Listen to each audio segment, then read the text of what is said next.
औरत को देखेंगे जो अपने पति के साथ साथ अपने जवान बेटे को भी नमकीन पानी पिलाती है। मूवी के स्टार्ट होते ही पॉल नाम का लड़का भागता हुआ अपने भाई स्टीव के पास आता है।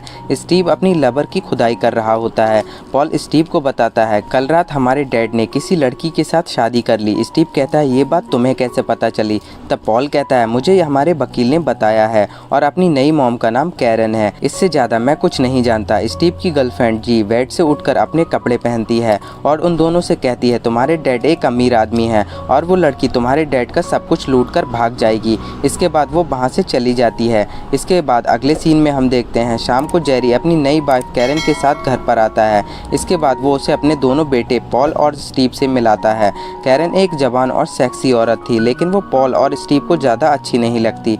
जेरी उन दोनों से उनकी छोटी बहन नीना के बारे में पूछता है जो इस टाइम घर पर नहीं थी। इसके बाद वो कैरन को सारा नाम की लेडी से मिलवाता है जो इस घर की केयरटेकर थी और वो सबका ध्यान रखती थी। इसके बाद वो दोनों अपने कमरे में चले जाते हैं। फिर जेरी कैरन को नंगा करके उसकी फ़ोटो क्लिक करने लगता है। एक्चुअल में कैरन पहले लोगों के सामने अपने कपड़े उतार कर डांस करती और लोगों का मन बहलाती थी और फिर पैसों के लिए उनके साथ घपाघप्पी करती थी। जब जेरी की नज़र उस पर पड़ती है तब उसकी खूबसूरती देखकर वो पागल हो जाता है और उसे शादी करके उसे घर पर ले आता है। इसके बाद जेरी अपना घोड़ा कैरन की गुफा में दौड़ाने लगता है। अगली सुबह नाश्ते के टाइम जेरी अपनी दोनों बेटों पर गुस्सा होने लगता है क्योंकि वो दोनों अपना काम सही से नहीं करते थे। इसके बाद जेरी की बेटी नीना घर पर आती है। इसके बाद वो उसे कैरन से मिलवाता है लेकिन अपने भाइयों की तरह नीना को भी कैरन से मिलकर खुशी नहीं होती।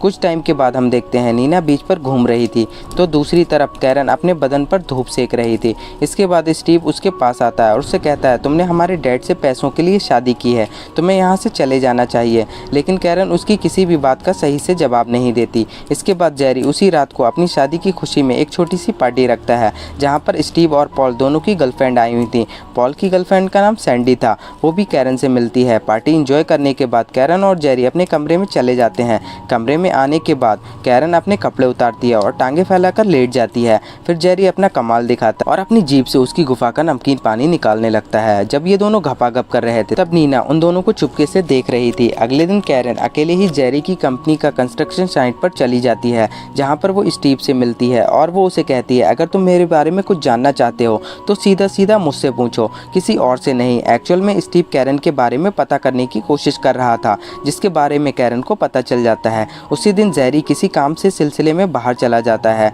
इसके बाद हम देखते हैं रात में स्टीव कुछ काम कर रहा था तभी कैरन वहाँ पर आती है और उसे कहती है क्या तुम मेरे साथ मेरी ये फ़ोटोज़ देखना चाहोगे? स्टीव के हाँ कहने पर ये दोनों मिलकर फ़ोटोज़ देखने लगते हैं। कैरन की फ़ोटोज़ आधे कपड़ों या बिना कपड़ों की थी जिन्हें देखकर स्टीव का औजार खड़ा होने लगता है। कैरन की नज़र उसके औजार पर पड़ जाती है। फिर कैरन उसे सेड्यूस करने लगती है। स्टीव बहुत ज़्यादा गर्म हो जाता है और फिर वो उसे किस करने लगता है और स्टीव सोफे पर ही खुदाई चालू कर देता है। कुछ दिनों के बाद जेरी अपने काम से वापस आता है। ये सब मिलकर बीच पर खूब इंजॉय करते हैं। जेरी अपनी फैमिली और जवान बीबी के साथ बहुत खुश था। इसके बाद हम देखते हैं कैरन और स्टीव मौका देखकर फिर से अपनी प्यास बुझाते हैं। कैरन स्टीव से कहती है मैं सिर्फ तुमसे ही प्यार करती हूँ और खुद बाय बिना नहीं रह सकती। एक दिन जेरी को फिर से किसी काम से बाहर जाना पड़ता है। तब स्टीव कैरन से कहता है हम दोनों किसी दूसरे शहर जाकर मज़े करते हैं, घर पर तो किसी न किसी के आने का डर लगा रहता है। कैरन उसकी बात मान जाती है और कुछ दिनों के लिए अपनी शादी वाली अंगूठी निकालकर स्टीव के साथ घूमने के लिए चली जाती है।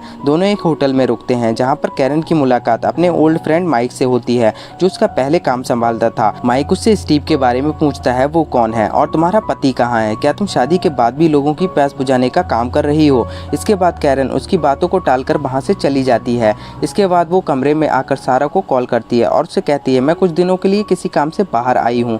तब सारा उसे बताती है जेरी जो कुछ दिनों के बाद आने वाला था वो आज शाम को ही घर वापस आ रहा है। इसके बाद कैरन और स्टीव तुरंत अपने घर वापस जाने लगते हैं लेकिन उनके घर आने से पहले ही जेरी घर पर आ चुका था।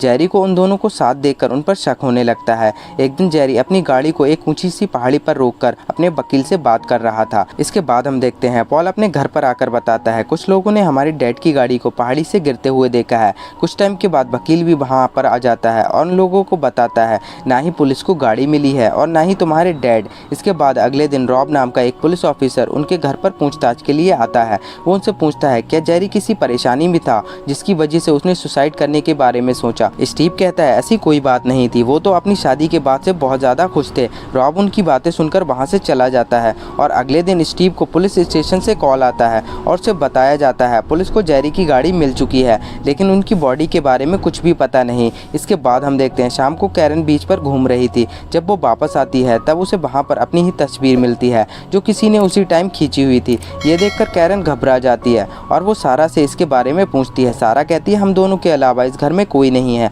परेशान होकर कैरन स्टीव के पास जाती है और उसे कहती है मुझे लगता है जेरी अभी भी जिंदा है। स्टीव उसे समझाता है ऐसा कुछ भी नहीं है, ये सब तुम्हारा वहम है। अगले दिन कैरन सारा से नाराज होकर उसे नौकरी से निकाल देती है। इसके बाद हम देखते हैं रात को जब स्टीव घर पर आता है तब कैरन उस समय नहा रही थी। उसका गीला और गदराया हुआ बदन देखकर स्टीव उस पर टूट पड़ता है और नीचे बैठकर अपना मुंह उसके टांगों के बीच डाल देता है। अचानक तभी स्टीव को कैमरे की आवाज़ सुनाई देती है। जैसे ही स्टीव इधर उधर देखने लगता है तभी जेरी वहां आकर उसे पकड़ लेता है। उन दोनों में फाइट होने लगती है और जेरी स्टीव के हाथों मारा जाता है। कैरन जेरी को देखकर हैरान हो जाती है। एक्चुअल में जेरी अपनी वाइफ और बेटे को खुदाई करते टाइम रंगे हाथ पकड़ना चाहता था, इसीलिए उसने अपनी सुसाइड का नाटक किया था। लेकिन आज उसका ये नाटक सच हो जाता है और वो सच में मारा जाता है। इसके बाद वो दोनों जेरी की लाश को लाकर उसी की कंस्ट्रक्शन साइट में दफन कर देते हैं। फिर उन दोनों को प्यार करने से रोकने वाला कोई नहीं था। इसके बाद हम देखते हैं स्टीव पूरे दिन काम करता है और रात को जब वो घर वापस आता तब कैरन उसकी प्यास मिटाकर सारी थकान उतार देती। एक दिन कैरन के पास माइक आता है जिसे उसी ने घर बुलाया हुआ था। अब कैरन स्टीव से छुपकर माइक के साथ मजे करने लगी थी। जैसा उसने जेरी के साथ किया था वैसा ही वो स्टीव के साथ करने लगी थी। स्टीव के काम पर जाने के बाद वो कभी माइक को अपने घर बुलाती और कभी उसके साथ बाहर मजे करने के लिए निकल जाती। कुछ ही टाइम में स्टीव को कैरन पर शक होने लगता है। एक रात स्टीव घर पर आता है तब कैरन वहाँ पर नहीं थी। कैरन अगली सुबह भी घर पर नहीं आती। तब कैरन के लिए एक लड़की का फ़ोन आता है। ये कॉल स्टीव उठाता है और वो लड़की कहती है कैरन से कहना वो मुझे होटल में शाम को 5 बजे मिले। एक्चुअल में ये कॉल माइक ने करवाया था, स्टीव को शक ना हो और वो आराम से कैरन को अपने पास बुलाकर मज़े कर सके।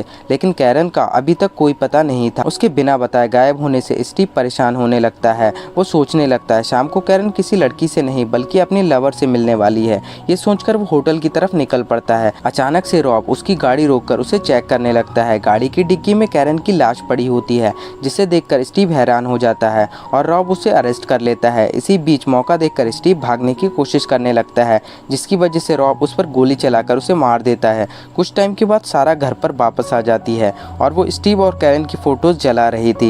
एक्चुअल में सारा ने ही कैरन को मारकर स्टीव की कार में छुपा दिया था जिससे उसके मर्डर में स्टीव पकड़ा जाए। वो जानती थी स्टीव ने ही अपने डैड को मारा है और सारा ने ही स्टीव और कैरन के अफेयर के बारे में जेरी को बताया था जिससे वो कैरन को घर से बाहर निकाल दे। एक्चुअल में सारा मन ही मन जेरी से प्यार करती थी लेकिन वो कभी उसे बता नहीं पाई। इसी के साथ मूवी एंड हो जाती है। आई होप आपको एक्सप्लेनेशन अच्छा लगा होगा। अगर आपको वीडियो पसंद आया है तो प्लीज़ इसे लाइक कर दीजिए और चैनल को सब्सक्राइब कर लीजिए। मैं मिलता हूँ आपसे अगले वीडियो में।